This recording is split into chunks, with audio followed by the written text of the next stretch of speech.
역사를 잊은 민족에게 미래는 없다. 반갑습니다, 여러분. 김백약입니다.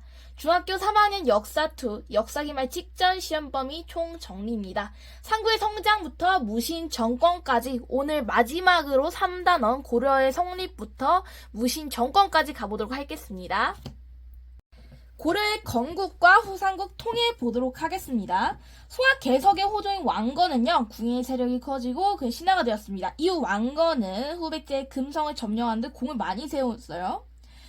궁예를 내쫓고 왕건을 국왕으로 세워졌습니다. 그러면서 나라 이름을 고려로 고치고 송악으로 도읍을 옮겼다. 원래 철원에 있었죠. 그 다음에 후백제 군하에게 패했습니다. 이게 바로 공산 전투예요. 자, 그 다음에 막 이러다가 후백제에서 내분이 일어납니다. 후백제 왕이 세운 사람 누구예요? 견훤이죠. 근데 견훤이가 견훤이 아들이 있었는데 아들이 난리를 치는 거야. 그래가지고 견훤이가 그냥 고려한테 부탁을 합니다. 그냥 나랑 같이 치자. 내 아들 끌어내리자 해가지고 쳐가지고 후백제가 망하고요. 후백제는 고려로 편입이 됩니다. 자, 그 다음에 신라 경순왕도 나라 유지하기 어렵다고 판단하여 고려의 나라를 넘겨주었습니다. 이로써 후삼국이 통일되었습니다. 936년. 자, 고려는 신라와 후백제뿐만 아니라 거란에 멸망한 발해유민까지 받아들였고요. 민족의 재통합을 이뤘습니다. 고려는 새로운 민족 문화를 발전시킬 토대를 마련하였고요. 고려의 건국과 후삼국 통일 과정에 지방 세력이 정치에 참여하게 되어 신라에 비해 정치 참여 세력의 폭이 넓어졌다. 이게 무슨 말이야. 통일 신라 때는요, 골품제가 등용문을 막고 있어가지고 육두품들이 등용을 하지 못해. 정치에 참여를 하지 못하고 난리가 났었는데, 이제는 육두품도 정치에 참여할 수 있다. 호족도 참여할 수 있다. 심지어 왕건은 호족 출신이에요. 자, 그리고 잠깐만. 저번에 했던 거 다시 한번 복습해보자. 저번에 통일신라 때요, 호족들 사이에서 무엇이 유행했지? 두 개가 유행했잖아. 하나, 풍수, 지리설. 그 다음에 선종이 유행했죠. 호족들 사이에서 유행을 했던 거야. 근데 우리 왕건도 호족이었네? 호족 출신이었던 왕건도 그러면 풍수지리설과 선종을 굉장히 좋아했겠죠. 그럼 우리는 이것만 기억하면 됩니다. 고려에서는 풍수지리설과 선종이 굉장히 좋았구나. 좀 얘네가 좀 지위가 높았구나. 이렇게 생각하시면 됩니다. 자, 공산전투 있었고요. 고창전투, 왕건의 후백제 통합이 있습니다. 태조 왕건에 대해서 보도록 할게요. 자, 태조 왕건은요, 우선 호족한테 당근과 채찍을 두루 주었습니다. 자, 당근은요, 결혼을 하고요, 왕씨 성을 하사합니다. 태조 왕건이잖아. 왕씨예요, 얘는. 자, 태조 왕건이 왕씨야. 이거 무슨 말이야? 고구려의 왕족은 왕씨 성이라는 거잖아요. 근데 호족한테 왕씨 성을 하사한다. 이건 무슨 말이야? 우리는 다 같은 로얄 패밀리다 하는 약간 좀 통합을 부르는, 그리고 또한 당근의 역할도 할 수 있는 이런 게 바로 왕씨성 하사의 의미예요. 결혼을 하고요. 얘가 결혼을 억수로 많이 했어. 아마 내가 알기로 한국 이쪽 역대 왕들 중에서 가장 아들이 많았나 부인이 많았나 아무튼 이럴 거예요. 굉장히 결혼을 많이 합니다. 호족들과 그냥 닥치는 대로 결혼을 했어요. 그러면서 세력을 굉장히 키웁니다. 채찍 정책 보도록 할게요. 기인 제도가 있고요. 사신관 제도가 있습니다. 기인 제도는요, 그냥 간단하게 말해서 아들을 인질로 잡아놓는 거야. 뭐냐면요, 호족이 뭐예요? 지방에서 성장한 세력이지 수도에서 성장한 세력은 아니거든요. 그러니까 이제 지방 호족들한테 아들이 있을 거 아니에요. 그래서 아들을 이제 내가 서울에서 공부시켜줄게 하고 서울로 송악으로 데려와요. 데려와가지고 잡고 있는 거야, 얘를. 자, 그럼 생각해봐. 얘를 아들을 잡고 있어. 그럼 호족이 옆에서 반란 일으키면 되겠어, 안 되겠어? 얘가 반란 일으키면 아들 잡고 있는데 아들 그럼 쳐야지 하고 이렇게 된 거예요. 이러면서 견제를 하는 겁니다. 니네가 이제 반란 일으키면 네 아들 죽는다 하는 게 바로 기인 제도입니다. 자, 그다음 사신관 제도는요, 출신 지역 사람을 관직이며 출신 지역 호족을 견제하는 건데 무슨 말이냐? 이거예요. 용인 출신 사람이, 용인 출신 호족을 용인의 관직에 임명을 하는 거야. 서울 출신에는 서울 관직에 임명하고, 경주 출신에는 경주에다가 임명을 하는 거예요. 왜냐? 자, 생각해봐. 나는 용인 출신이야. 용인 출신이 나는 용인을 더 잘 알겠어? 아니면 저 멀리 인천을 더 잘 알겠어? 당연히 용인을 더 잘 아는 거겠죠? 이런 겁니다. 그게 바로 사신관 제도다. 자, 다시 한번 정리할게요. 호족을 견제하는데 당근 정책에는 결혼이 있고요. 왕시서 하사가 있었습니다. 채찍 정책에는 기인 제도와 사신관 제도가 있었어요. 자, 그다음 태조 왕건의 북진 정책을 펼칩니다. 북진 정책 한번 들어봤지? 비슷한 거 우리 전에 했었어, 고구려할 때. 자, 고구려의 장수왕이 무엇을 했어요? 남진 정책을 했어요. 남진 정책이 뭐야? 남쪽으로 진격하는 정책. 그래서 남진 정책이었거든. 그럼 북진 정책 뭐야? 북쪽으로 진격하는 정책이 바로 북진 정책이겠네? 북쪽 신주역이 있네. 자, 그래서 북진 정책에는 무엇이 있냐? 서경 중시하는 서경이 뭐예요? 하면은 서경이 바로 평양입니다. 어디 있어? 여기 있네. 자, 서쪽에 있잖아. 서쪽에 써서 평양을 서경이라고 해요. 아시겠죠? 그래서 여기를 굉장히 중시해서 여기에서 일면적으로 머물게 하는 등 굉장히 좀 얘를 중시하는 모습을 보였습니다. 또한 발해 유민도 흡수를 했어요. 발해는 어디 이쪽에 있었잖아. 발해가 옛 고려 영토를 수복하고 있었던 땅이잖아요. 나라잖아요. 옛 고려 영토를 가지고 있었던 나라니까 얘네를 흡수를 해가지고 얘네는 또 뭐야? 발해가 또 뭐야? 고구려를 계승한 나라예요. 계승 의식이 있는 나라입니다. 그래가지고 이제 우리도 고려를 계승했으니까 하면서 발해 유민을 포섭하고 흡수하는 겁니다. 아시겠죠? 여기 나와있네. 다시 한번 볼게요, 그러면. 자, 유력한 호족과 혼인 관계를 맺고요. 호족을 포섭하기 위해서 혼인 관계 맺고요. 왕시성 하사. 그 다음에 사신관제도 기인제도 이용합니다. 여기 나와있네. 출신 지역을 다스리게 한다. 그야말로 사신관제도 기인제도는 자제를 수도에 머물게 하여 볼모로 삼아 견제를 하는 제도다. 그 다음에 또 뭐야. 북진정책 추진하고 서경을 중시하고 발해 유민을 서북지방에 거주하게 하였다. 자, 그 다음에 여기 보도록 할게요. 왕건의 훈요 10조입니다. 자, 훈요 10조. 자, 봐봐. 불교의 힘으로 나라를 세웠으므로 사찰을 세우고 주집할거나 불도를 닦도록 할 것.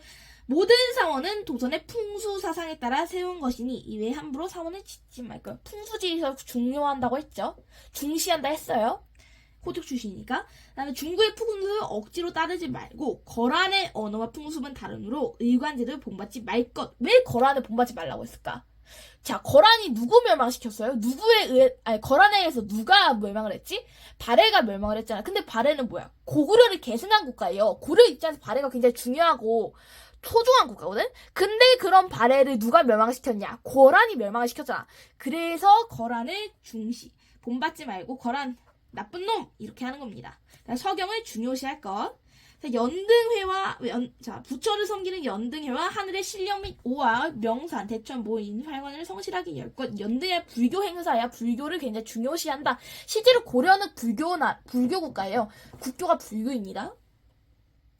관리 등의 녹봉을 함부로 가감하지 말고 농민들의 부담을 가볍게 할 것. 농민들의 부담을 가볍게 할 것. 이거 왜 중요하냐면 우리 통일신라가 사실상 망한 이유 중 하나가 농민봉기잖아요. 농민봉기 일어났던 이유, 아까 전에 옛날에 했던 게 뭐였어? 진성 여왕이 세금을 막 독촉을 해. 얘네들 막 농사도 안 되고 막 죽겠는데 지금 막 정치 싸움하고 난리가 난 거야. 그러면서 근데 또 와중에 세금까지 독촉을 하니까 얘네가 다 일어난 거죠. 그래서 그거를 알고 이제 하면 안 되겠다 해서 세금을 굉장히 줄여줍니다. 실제로 10분의 1만 할 수 있게 나중에 해요. 그래서 농민들의 부담을 가볍게 할 것.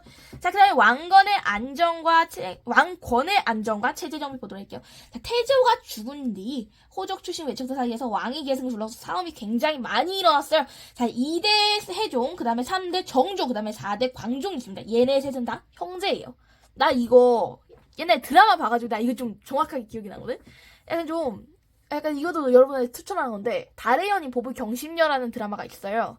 이거 보면은 고려 초기에 왕권이나 이런 거를 알 수 있거든요. 꽤 괜찮아요. 보는 거 추천드립니다. 해종이 이름 뭐였지? 왕무. 얘는 얘는 왕소. 그래가지고 해종은요 미쳤다고. 얘는 원래 몸이 약했어. 몸이 약해가지고 재위한 지 금방 죽습니다. 얼마 안 돼서 금방 죽습니다. 해종 동생이 정조인데 얘가 사망자인가 그래서 얘가 1왕자고 얘가 4왕자고. 정종은요 얘는 갑자기 미쳐버려. 왕이 계승한 다음에. 그래서 갑자기 죽어버려. 얼마 안 가서 또. 자, 그 다음에 광종이요 이제 넷째인데 광종은 굉장히 좋은 왕이었습니다. 자, 광종의 업적 보도록 할게요. 광종 내가 여기다 정리해놨어. 노비 안건법 실시하고요. 과거제를 실시합니다. 우리 한반도 역사에서 처음으로 과거제가 등장한 건 고려 때예요. 고려 광종이 처음으로 과거제를 실시합니다. 자, 노비 안건법 먼저 보도록 할게요. 억울한 노비를 해방시키는 겁니다. 자, 근데 호족의 경제력이 왜 낮아지냐? 호족은요, 많은 노비를 거느리고 있어요. 근데 그 노비 중에서 이제 노비가 될 애가 아니었는데도 불구하고 호족에 의해서 억울하게 노비가 된 애들이 있었어요. 그런 애들을 해방시키는 게 바로 노비 안건법입니다. 호족이 가지고 있는 노비를 해방시킴으로써 호족의 지위도 굉장히 낮출 수 있는, 호족을 견제할 수 있는 수단이었어요. 그게 바로 노비 안건법입니다. 과거제 근데 유명하죠. 워낙 유명해서 다 알 거예요. 시험을 통해 관리를 선발하고요. 호족의 정치력을 낮춰줍니다. 자, 호족의 정치력은 왜 낮추냐? 갑자기 호족이 또 과거제한테 왜 나오냐 하면은요. 자, 근데 야 얘들아, 과거제 전에는 어떻게 관리를 등용했을 것 같아? 그냥 무조건 백이에요, 여러분들. 백 있는 애들이 정치할 수 있고 이런 거였거든. 진짜 운이 억수로 좋은 게 아닌 이상. 통일신라 예로 들자면 골품제가 낮으면요 정치에 못해. 전에 육두품도 정치에 못했잖아. 똑같은 거예요. 그런데 과거제가 되면서 백을 중시하지 않고 시험으로 관리를 등용하게 됩니다.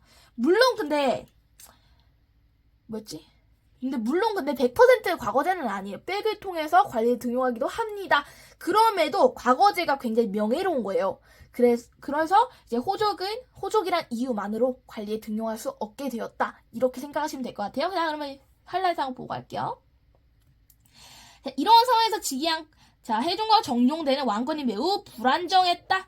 자, 이러한 상황에서 즉위한 광종은요, 호족세를 견제하고 왕권을 강화하기 위한 정책을 추진했다. 이거 내가 저번에도 계속 구구절절 말했어. 뭐라고? 귀족이 강해지면 왕이 낮아지고 왕이 높아지면 귀족이 약해진다. 말했지? 호족도 똑같은 귀족이에요. 호족이 강해지면 왕이 낮아지고 왕이 강해지면 호족이 낮아진다. 그래서 왕권 강화를 위해 호족을 낮춘 겁니다. 자, 노비 안건법을 실시하여서 호족이 불법으로 차지한 노비를 양인으로 해방하였다. 또한 과거제를 실시해서 유교적 지식과 능력을 지닌 인재를 선발하고 공복 색깔도 정합니다. 관례 위계 질서를 세웠다. 자, 얘들아 봐봐. 유교 나오면 유교가 가장 중시하는 덕목이 뭐야? 이거야, 이거. 내가 맨날 쓰던 것 같아. 할 때마다. 나라에 충성을 다하고 부모에게 충성을 다하고 형제에게 충성을 다하고 막 이게 바로 충이야. 나라에 충성을 한 인재를 뽑는 게 유교고요. 그게 바로 과거제입니다. 자, 공복 색깔 정해서 관례 위계 질서 세웠고요. 그다음에 자신의 정책 반대하는 공신과 호족 숙청하여 왕권을 강화하는 한편 스스로를 황제로 칭하고 광적 중부등 연호를 사용하였다.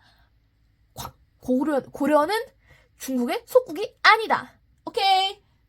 중국과 대등한 황제의 국가였다. 광종이 말해주고 있어요. 그래서 국가의 위상을 높였고요. 자, 그 다음에 나온 애가 성종입니다. 내가 성종 여기다 안 썼나? 어디 갔었지? 아, 여기 있다. 자, 성종은요, 최승로의 시무 28조. 이거 기억하시면 됩니다.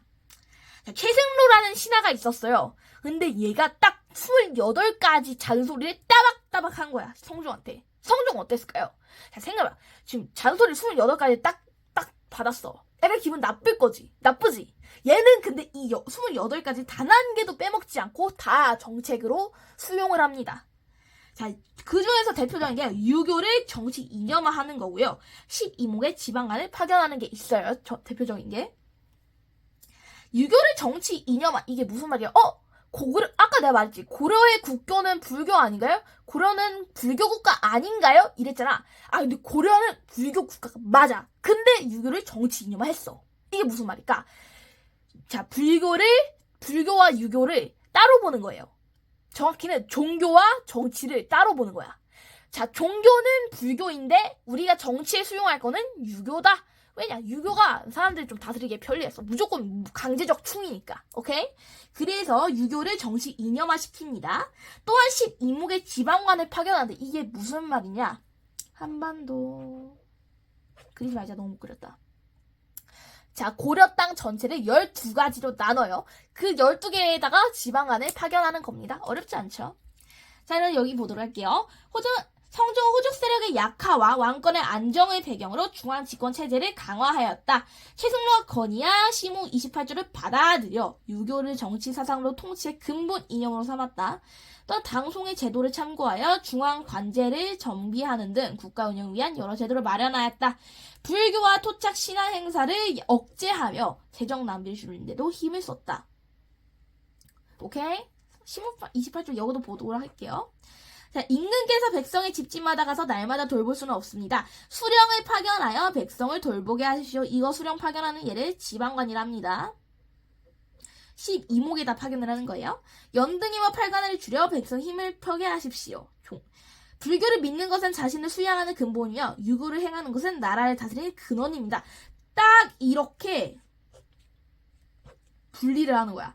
불교를 믿는 것은 자신을 수양하는 거, 종교고요. 유교를 행하는 것은 나라를 다스리는 근원입니다. 정치요. 오케이? 이게 중요합니다. 다음 보도록 할게요. 통치체제를 정비하다. 중앙정치제도 보도록 할게요. 너무너무 중요합니다. 우리 이거 계속 나왔지. 우리 당할 때도 이거 나왔어요. 당이래. 발해할 때도 이거 나왔어요. 똑같이. 당의 3서 6부제를 받아들여 고려의 실정에 맞게 운영하였다. 근데 얘네는요, 3성 6부제는 아니고 2성 6부제랍니다. 성 하나가 빠져요. 자, 중서, 문화성, 상서성, 그 다음에 이부, 병부, 호부, 형부, 예부, 공부. 이렇게 부 6개. 식목동안과 도병마사. 식목동안은요, 제도와 시행 규칙을 제정하는 거고요. 도병마사는 국방과 군사. 이게 바로 포인트입니다. 고려의 실정에 맞게 운영하고 최고 관실 중서 문화성은요, 부활 정책을 논의하고 결정하였습니다. 요즘으로 치면 약간 국무회의, 본회의, 약간 이런 느낌이라고 보면 돼. 자, 그 다음에 상서성은요, 아래에 6부를 두었고요, 정책을 집행하였습니다. 국가의 비서기관이 중추엉, 그 다음에 군사기밀을 다루고 왕의 명령 전달하고요. 그 외에 또 관리의 비리를 살피고 정책 잘잘못을 따지는 어사대. 어사대. 암행어사 할 때 어사가 여기에서 나온 거야. 좀 신기하지 않아? 그 다음에 국가재정의 출납과 회계를 담당하는 3사가 있었다. 또 한편 중서문화성과 중추원의 고위관료들은 도병마사와 식목도감에서 국가의 중요한 일을 논의하였다. 제가 아까 말했죠? 국무회의, 본회의 약간 이런 느낌이라고. 또한 도병마사에서는 주로 국방과 군사 문제를, 식목도감에서는 제도와 시행규칙. 자, 병사할 때 병. 그러니까 국방과 군사겠구나. 이렇게 매치하시면 됩니다. 지방행정 제도와 군사제도 보도록 할게요. 성종 때 뭐 설치했다고? 12목을 설치했다고. 12목을 설치해서 12목에다가 지방관을 파견했다고. 주요 지역 12목을 설치하고 지방관을 파견하였다. 고려는 전국을 오도와 양계, 경기로 나눠 다스렸다. 우리 지금 경기도 있잖아요. 수도를 감싸고 있는 경기도. 이게 여기에서 나온 거예요. 이때 나온 말입니다. 굉장히 오래됐죠. 경기라는 단어 자체가. 신기하지? 일반 행정구역인 오도에는 안찰사를 파견하고요. 국경지역에 양계를 두고 병마사를 파견하였다. 오도 양계 아래는 주군현을 두었는데 수도 계경과 주변 지역은 경기라 하였고 계경, 서경, 동경과 함께 3경으로 정비됐다. 계경이 어디예요? 송악이에요. 고려의 수도입니다. 그 다음에 자, 서경이 아까 말했죠? 평양이고요. 동경이 경주입니다. 수도에다 경을 붙이는 거야. 계경은 고려의 수동이고요. 고려의 수도고. 그다음 서경은 옛날 발해의 고구려의 수도였고요. 동경은 신라의 수도였죠. 자, 군현은요, 지방관이 파견된 주현과 지방관이 파견되지 않은 속현으로 구분이 되는데, 자, 근데 그다음에 주현 주변에 속현이 있거든요. 근데 주현에 파견되는 지방관이 속현도 다 관리를 합니다. 주현의 지방관의 주변의 속현까지 관할을 하였고 행정실무는 각 고을의 향리가 담당하였다. 이 향리가 이제 호족이 향리가 되는 경우가 있어요. 이 밖에 향, 부곡, 소 얘네 진짜 너무너무 중요해. 이거 진짜 나중에 가서 굉장히 중요하게 나옵니다. 이거 기억하셔야 돼. 향, 부곡, 소 이름 외우셔야 됩니다. 향, 부곡, 소라는 특수행정구역이라는데 좋은 게 아니에요. 얘네는요, 차별을 받고요, 세금을 더 내고 억압을 받고 그럽니다. 와, 진짜. 향부곡소는요, 얘네는 진짜 완전 시골 깽깽이라고 생각하면 돼. 완전 시골 깽깽인데 차별이 더해졌어. 막 여기 사는 애들하고 말하지 마 이러고 막 뭐 세금 더 내야 이런 게 바로 향부곡소인데, 이 향부곡소 진짜 이따가 중요하게 나오니까 기억하세요. 특수행정구역 있었고요. 군사제도는 중앙군과 지방군으로 구성되었습니다. 중앙군은 궁궐과 망치를 2군과 개경과 국경지방을 6위로 편성되었고요. 지방군은 오도와 군사방어와 치안단안을 주영군과 양계에 주도하는 국경정원을 주진군을 이루어졌다. 자, 네, 교육제도와 관리 등용제도 보도록 할게요. 중요합니다. 자, 고려는 교육을 중시하며 태조 때부터 개경과 서경에 학교를 세웠습니다. 성종 때에는 개경에 국자감을 설치하였으며 중요한 지방에는 향교를 설치하였습니다. 고려의 관리 등용제도 두 개의 별표 과거제와 음서가 대표적이었는데, 음서가 무엇이냐? 과거는 아까 했죠. 시험 치는 거라 했어요. 음서는 빽입니다. 한마디로. 빽이 아직도 남아있어요. 완전히 없어진 건 아닌데 과거가 음서보다 좀 더 명예롭고 개쩌는 거예요. 보도록 할게요. 과거제는요, 문관을 뽑는 제술과와 명경과, 기술관을 뽑는 작과, 승려를 뽑는 승과가 있었는데 뭐 하나 지금 허전하지. 묵과는 거의 시행하지 않았습니다. 묵과를 시행하지 않았다. 이거 진짜 중요해요. 이따가 무신정변할 때 다시 등장할 거예요. 묵과는 거의 시행하지 않았고요. 무예가 뛰어난 사람은 그냥 무관을 임해서 그냥 뭐 너 좀 싸움 좀 하네? 그럼 너 무관해? 이거예요. 자, 과거는 원칙적으로 양인 이상을 응시할 수 있고요. 왕족과 공신의 후손 5품 이상 고위 관리의 자손은 과거를 갇히지 않고 음서로 관리가 될 수 있었다. 빽이에요. 고위 관리는 음서를 이용하여 지위를 세습하기도 하고요. 한편 고려는 모든 관리에게 수조권이 설정된 토지를 주었고, 관직 수행에 대한 대가로 쌀 배들에 대한 현물을 녹봉으로 두었다. 무슨 말이야? 옆에 보도록 할게요. 수조권은요, 국가의 낸 세금을 관리가 대신 거두어서 관리는 권리이다.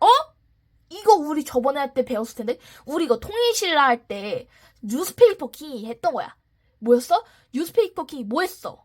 노급을 폐지하고 관료전을 지급했잖아. 이게 그냥 관료전이라 생각하면 돼요. 아시겠죠? 그래서 이 수조권을 지급하고요. 자, 근데 이거 여기서 봐봐. 전식과 제도에 따라 관리가 사망하면 그가 받은 토지는 국가에 반납해야 했어요. 자, 근데 5품 이상의 관리에게는 세습이 가능한 공점을 줬어요. 공점이 뭐예요? 그냥 빽이라고 생각하시면 돼요. 얘는 5품 이상 관리는요, 세습이 가능한데, 그게 아닌 애들은 관리가 사망하면 국가에 반납을 해야 됐대. 신분에 따른 차별이 있었네? 이 정도만 알아가시면 될 것 같아요. 고려의 지배층 이거 잠깐 보고 가도록 할게요. 자, 첫 번째, 호족입니다. 자, 호족이 있는데, 과거제가 되기 전에 호족이 왕건이랑 결혼도 하고, 왕시성도 하사받고, 로얄 패밀리 노릇을 했어요. 자, 근데 과거제가 생깁니다. 과거제가 생기고, 호족이 낮아지고 막 해요. 자, 그러면서 중앙으로 진출하는 애가 있고, 지방으로 가는 애들이 있어요. 지방으로 가는 애들은 향리가 돼서 이 고을을 관리하고요.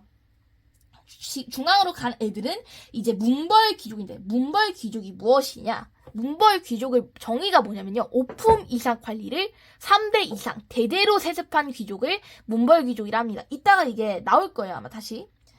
그래서 이렇게 호족이 과거와 음서를 이용해서, 왕실과 홍의를 하고 과거와 음서를 이용해서 대대로 세습을 합니다. 그게 바로 문벌 귀족이고, 무신정변이 일어나면 이후에는 무신정권이 잡게 됩니다. 무신들이 잡았다고 싸움했는데. 원간석기에는요, 친원파가 되고요. 공민화의 개혁 이후에는 신진사대부라는 세력이 뜹니다. 우리는 여기까지만 할 거예요. 자, 관리 등용 이거 보도록 할게요. 23세에 이르러 급제하였으나 등수는 낮았다. 과거에 득제하는 것은 굉장히 어려웠다. 이거 볼 수 있고요. 유학으로 입신하지 않는다면 장차 무슨 명목으로 별세살이를 하겠습니다. 자, 과거에서 무엇을 한다 했지? 유학을 한다 했잖아. 자, 유학으로 입신하지 않는다면 무슨 명목으로 별세살이를 하겠습니다. 음서보다 과거로 되는 게 좀 더 명예로운 거였구나. 이렇게 아시면 되겠습니다. 자, 정치 질서가 동의하고 무신정권이 성립하다 보도록 할게요. 이자겸의 난입니다. 이거 해놨는데. 자, 고려 정기에는 지방 호족과 신라 육두품 출신의 유학자가 중앙경제에 진출해 지배층을 이루었습니다. 이들 중 여러 세대에 걸쳐 고위 관리를 배출한 가문은 문벌을 형성하였고요. 문벌은 과거와 음서로 주요 관직을 독점하고 왕실 및 문벌과 혼인하여 세력을 확대하였다. 아까 말했죠. 문벌 출신의 대표적 인물 이자겸, 얘 좀 중요합니다. 이자겸요. 자, 이거 먼저 보고 갈게. 이게요, 고려 왕 족보거든요. 근데 약간 개족보야. 보면요, 예종이 있습니다. 16대. 그 다음에 17대 인종이 있어요. 자, 근데 예종의 마누라가 누구냐? 문경태후예요. 근데 문경태후가 이자겸의 딸입니다. 인종 보도할게요. 인종이 마누라가 2명 있는데 얘도 이자겸의 딸이고 얘도 이자겸의 딸이야. 이게 뭐지? 위에 이모랑 결혼을 한 거예요. 인종이. 웃기죠? 이렇게 계족보가 형성이 돼요. 자, 근데 생각해봐. 얘네가 다 이자겸의 딸들이야. 이자겸의 딸들이 다 왕들한테 시집을 보냈어. 그러면요, 이자겸은요, 얘는요, 이자겸은요, 왕의 사돈이잖아. 그 이자겸 입장에서 왕권이 우습겠어? 안 우습겠어? 우습죠? 그래가지고 얘가, 나 왕 해볼 만한데? 이씨 왕권을 세울 만한데? 하고 이자겸의 난을 일으킵니다. 측근 세력, 자, 그러면서 궁이 뭐 난리가 났는데, 이자겸이요. 너무 이거 진짜 빡치는 게, 금이 4대를 요구해요. 4대가 뭐냐면, 이게, 문화 사대주의라고 할 때 하는 사대인데, 우리보다 더 높게 보는 거. 그러니까, 우리를 낮추고, 쟤네를 높게 하는 거. 그러니까, 금한테 꿇어라. 이거를 받아들입니다. 그래서 민심이 동요하기 시작해요. 하지만 인종은 이자겸을 제거했지만 왕실의 권위가 이걸로 인해서 떨어졌습니다. 자, 그 다음에 서경천도 운동 보도록 할게요. 인종은 왕권을 해명하기 위해 윤원이 정치당들 소수의 개혁 세력을 등용하였습니다. 이자겸의 몰락 후 금을 배척하는 여론이 강해지자 인종은 서경 출신의 승려 묘청을 등용하여 개혁을 추진하였어요. 자, 묘청이라는 승려 이름 너무 중요하고요. 서경 출신이에요. 서경 천도 운동이에요. 얘가 했겠죠, 당연히. 얘는 서경 출신이니까. 내가 말했잖아. 나는 용인 사람이라서 용인에서 좀 더 발이 크지, 세력이 크지, 서울 가면 작아진다고. 묘청은요? 서경 출신이에요. 그럼 서경을 중시하고 싶어지겠지. 그래서 서경 개혁을 추진하고 서경 천도 운동을 벌입니다. 또한 개혁 세경은요, 황제를 칭하고 연호를 사용할 것을 건의하였다. 이게 무슨 말이야? 야, 금의 사대를 받아들였잖아. 근데 황제를 칭하고 연호를 사용하는, 이거 황제의 국가만 할 수 있는 거라고 말했죠? 이게 무슨 말이야? 우린 금의 사대를 절대로 받아들이지 않고 우리 고려는 황제의 국가이다. 우리는 중국과 대등한 국가이다. 이거를 강조하는 겁니다. 이 개혁 세력이. 자, 그래서 정지상, 묘청 등 서경 세력은요, 풍수지리서를 근거로 하여 서경으로 수도를 옮기자고 주장을 하였습니다. 그러나 문벌귀족 김부식을 비롯한 개경 세력은요, 서경천도에 크게 반대했습니다. 당연하지. 얘는 개경 세력인데 갑자기 봐봐, 생각해봐. 서울 사람이요, 갑자기 오늘 우리 부산으로 천도합니다 하면 이게 뭐 개소리야. 서울 사람들 당연히 반대하죠. 나는 서울에서 굉장히 엄청난 불을 가지고 막 되게 권위를 가지고 있었는데 갑자기 부산으로 가면 이게 다 부산으로 이동을 할 거 아니에요? 그럼 절대 안 되지. 내가 가지고 있는 거 내가 갖고 있어야지. 같은 겁니다. 개경 세력인 문벌귀족 김부식. 근데 김부식 이 사람 유명한 사람인데 아나 혹시? 삼국사기 저자예요. 우리 역사에서 가장 오래된 역사서가 삼국사기입니다. 자, 서경천도에 크게 반대하였다. 그러면서 묘청 등이 서경에서 난을 일으켰으나 김부식에 의해서 진압이 되고 실패로 돌아갔다 아시면 되겠습니다. 자, 이거 보도록 할게. 통치체제의 정비. 자, 문벌귀족이 있습니다. 문벌귀족은 오품 이상의 관리가 대대로 세습한 관리를 문벌귀족이라 해요. 얘네한테 붕괴 조짐이 보입니다. 내부와 외부에서 있는데 내부에는 이자겸의 난, 외부는 묘청의 서경천도 운동이 있습니다. 자, 이자겸의 난으로 인해서 문벌귀족이요, 굉장히 난리가 나죠. 금의 사대를 요구 받아들이고 민심 동요하고 왕실의 권위가 떨어지고 지랄이 납니다. 외부에서는 묘청의 서경천도 운동이 있습니다. 금과 싸우자 이거예요. 황제를 하고 연호를 사용하는 건요. 우리는 황제의 나라, 니네한테 복속할 나라가 아니다. 니네랑 동등한 나라다. 금과 싸우자 주장하는 게 바로 묘청의 세력입니다.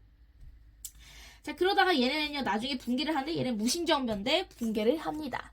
자, 무신정변 보도록 할게요, 드디어. 자, 우선 이거 먼저 보도록 할게요. 무신정변을 일으키는 그 원인이 된 사건입니다.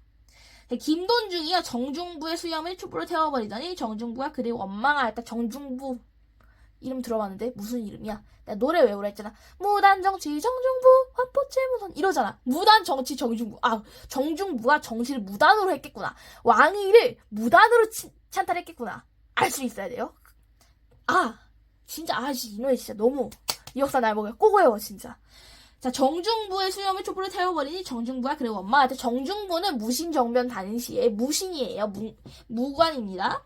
그 다음에 한례가 갑자기 앞으로 나가 이송의 뺨을 때리니 이송이 계단 아래로 떨어졌다. 왕과 여러 신하들이 크게 웃었다. 사람 무안하게 하고 웃었습니다. 아무 말도 못해요. 왜냐? 무관은 문관보다 더 낮아.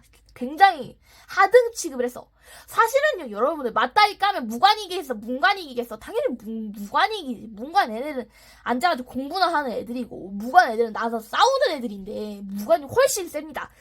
훨씬 센 무관이 들고 일어나기가 속수무책으로 당할 수밖에요. 그래서 무신정변이 발생합니다. 근데 무신정변은요, 정확히 말하자면 왜 발생을 했냐, 이런 식으로 무시를 당하니까 우리가 니들보다 센데 왜 이렇게 복종을 해야 돼, 왜 이렇게 무시를 해가지고 얘네가 난을 일으킨 게 바로 무신정변입니다. 보도록 할게요. 이재명과 서경 천도운동을 겪으면서 정치 질서가 흔들리고 왕권이 약화되었다. 인종에 의해 즉위한 이종은 즉위 초 문벌을 견제하고요, 왕권을 강화하려 하였으나 보수적인 문벌에 의해 부딪혔다. 정치의 뜻을 잃고 이후 문신과 함께 연애놀에 빠지면서 그 음주감을 즐기고요. 한편 문벌의 권력 독점과 부패가 계속되자 무신에 대한 차별이 굉장히 심해졌습니다. 왜냐? 문벌 애들은 다 문관이야. 오케이? 그 다음에 하급 군인은 토지를 제대로 지급받지 못하고 각종 공사에 동원되어 불만이 커졌다. 게다가 일부 문신이 노골적으로 문신을 무시하자 무신들의 불만이 더욱 높아졌고요. 정중부와 이 두 사람 이름 기억하셔야 됩니다. 정변을 일으켜 문신을 제거하고 의종을 폐위시킵니다. 이게 바로 무신정변이에요. 자, 이거 보더라. 연표 지백이고 보도록 할게요. 이방과 정중부가 있습니다. 4년 5년 했어요. 경대승이라는 애가 4년 했어요. 그 다음 이음이나 애가 13년 좀 오래 하긴 했어. 자, 근데 이 최충원, 최우, 최양, 최희 다 최씨는 다 부자입니다. 같은 핏줄이에요. 얘네가 70년 넘게 해먹습니다. 이게 무엇을 의미하는 거야? 자, 얘들아. 아까 내가 말했지. 문관 애들은요, 앉아서 공부하는 애들이야. 정치하려고 공부하는 애들이야. 무관 애들은요, 나가서 싸우는 애들이야. 솔직히 그러면 따지고 보면 누가 더 머리가 좋겠어? 문관이 머리가 훨씬 좋겠죠. 정치 훨씬 잘하고. 얘네는 평생에 나가서 싸우기만 하는지 앉아서 공부한 애들이 아니에요. 그냥 정치를 굉장히 못합니다. 오래 그렇게 자리를 차지하지 못하고요. 금방 나가 떨어져요. 근데 이 최충원이 들어서면서 최씨 정권에는 굉장히 엄청난 변화가 일어납니다. 그거 보도록 할게요. 정권의장과 무신들은요, 회의기구인 중방을 통해 권력을 행사하였습니다. 그러나 초기 무신들은 권력 다툼으로 집권자가 자주 바뀌었어요. 이렇게. 그 다음에 이런 혼란에서 최충원이 나옵니다. 이 최충원 이름 기억하셔야 돼요. 이음인을 제거하고 권력을 잡은 뒤에 수습되었다. 자, 최충원이 설치한 거, 교정도감 설치해서 정책을 결정하고 집행하였다. 자, 그다음에 도방을 확대하여, 사병집단의 도병을 확대하여 호위를 강화하였는데, 도방이랑 또 어디서 야별초, 얘네 둘이 같이 군사기관이라 생각하면 돼요. 경호원이다. 보디가드. 최우는요, 자신의 집에 정방을 설치하여 인사행정을 담당하였다. 인사가 무엇이냐? 요즘으로 따지면 이제 사람 뽑고 등용하는 거. 오케이? 그 정방으로 인사행정 담당하였고요. 서방을 설치하여 능력 있는 문인들에게 정책을 자문하였다. 이 과정에서 이와 같은 문신이 등용되었다. 한편 최우는 야별초를 조직하여 군사적 기반으로 삼았다. 자, 야별초가 나중에 삼별초가 되거든요. 이 삼별초가 원나라의 끝까지 저항을 했습니다. 네, 최씨 무신령과 정리한 거 보도록 할게요. 교정도감과 정방 그리고 도방과 야별초가 있습니다. 교정도감은 최고 통치기관이라고 보면 되고요. 정방은요, 인사기구입니다. 관리를 임명하는 기구예요. 도방과 야별초는요, 군사기반이 되는 군사기구였습니다. 이렇게 보시면 되겠어요. 자, 마지막 끝이야. 끝. 자, 농민과 천민의 봉기 보도록 할게요. 자, 무신정변이 성립한 후 무신들은 권력 다툼으로 정치가 혼란하였고요. 신분 질서가 굉장히 크게 흔들렸어. 왜 흔들렸냐? 자, 이 무신 정권에 잡은 애들 중에 노빈 출신도 있었어. 굉장히 막 신분이 난리가 난 거야. 그러니까 얘네가 노비가 정권을 잡아 최고 관직에 올라. 그러면 이걸 보는 다른 노비들은 나도 저 관직에 오를 수 있을까? 노비 해방이 꿈을 꾸는 거예요, 노비들이. 그거 기억하셔야 됩니다. 자, 그리고요. 자, 근데 얘 이때 난리가 나요. 얘네 정치 못한다 했잖아. 옛날 맨날 칼 들고 싸우는 애들이야. 무신 집권자와 무신 출신 지방관들이요. 백성의 토지를 강제로 빼앗고요. 농장 넓히고 세금 과도하게 거두는 등 백성 수탈하였습니다. 재산을 늘렸고요. 한편 무신 집권자 중에 아까 말했죠. 천민 출신도 있어서 신분 상승에 대한 백성의 기대감이 커져갔다. 이러한 상황에서 전국 각지에서 농민과 천민이 봉기하였다. 자, 이거 중요한다. 중요한 난 두 개만 알려드릴게요. 이렇게 막 8개만 난리가 나는데 그중에서 중요한 건 망이 망소이와 그 다음에 어디 갔어? 만적의 난입니다. 자, 특수행정구역인 내가 아까 말했지 뭐였어? 향, 부곡, 소 얘네가 차별받았다고. 수탈당하고 차별받았던 게 향, 부곡, 소에 있던 애들이었어? 뭐야 특수행정구역인 공주군의 명학 소야. 차별받았던 애구나. 여기에는 망이와 망소이 형제가 난을 일으킵니다. 과도한 세금 부담을 경지 못하고 봉기하였고요. 이들은 한때 광군 물리치고 충청도 일대를 점령할 정도로 굉장히 커졌으나 결국 진압이 되었습니다. 그 다음에 초전에는 김삼이와 효심이 농민이 이끌고 경주세력과 합세해 중앙에 정화하였고요. 천민도 봉기하였어요. 전주에선 관청에 소속되어 있던 공노비들이 지방을 행패에 고면하고 봉기하였고요. 개경에서는 산업이었던 만적이 신분 해방을 목적으로 봉기를 계획하였으나 실패합니다. 신분 해방. 내가 말했잖아. 천민도 관직에 오를 수 있다. 그럼 나는 이제 노비에서 해방될 수 있구나. 이런 꿈을 가지고 봉기를 일으킨 거예요. 자, 무신 정권 때의 수탈이 굉장히 업법되고요. 최고 권력자가 천민 출신이 됩니다. 망이 만소이가 봉기를 해요. 얘네는 뭐였어? 명학소 출신이었어. 명학소가 뭐였어? 향, 부곡, 소, 특수행정구역에서 얘네는 차별당하고 수탈을 당했다고. 그러니까 얘네가 못 참고 봉기를 저질렀다. 만적의 난요, 노비 해방의 꿈을 품고 저질렀다. 자, 여기까지가 시험 범위 끝이에요. 자, 이제 내가 영상 3개 올리자. 3개 이거 정주행하면 너희들은 모두 다 역사 만점 받을 수 있다. 자, 그럼 여기까지 하겠습니다. 수고하셨습니다.